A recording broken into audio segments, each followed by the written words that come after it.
ഒരുപാട് ആളുകൾ ദുആ ചെയ്യാൻ വേണ്ടി പറഞ്ഞിട്ടുണ്ട്. പ്രത്യേകിച്ച് നമ്മുടെ പ്രിയപ്പെട്ട പ്രവാസികളോ വളരെ ഭീതിയിലാണ്, അല്ലെങ്കിൽ പ്രയാസത്തിലാണ്.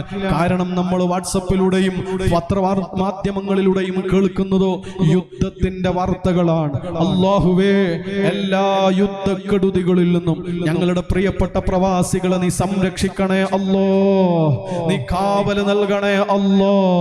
അല്ലാഹുവേ, ഈ നാടിന്റെ നട്ടെല്ലാണ് ഞങ്ങളുടെ പ്രിയപ്പെട്ട പ്രവാസികൾ. അവർക്കൊരു പ്രയാസവും നീ വരുത്തല്ല അല്ലോ.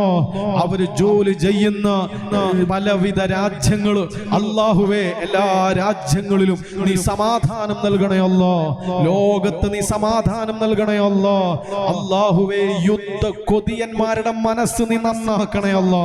അല്ലാഹുവേ, യുദ്ധക്കെടുതികളിൽ നിന്ന് ഞങ്ങളെ പ്രിയപ്പെട്ട പ്രവാസികളെയും അവര് ജോലി ചെയ്യുന്ന നാടിനെയും അവരുടെ സ്ഥാപനങ്ങളെയും അല്ലാഹുവേ നീ സംരക്ഷിക്കണേ അല്ലോ, നീ കാവല് നൽകണേ അല്ലോ.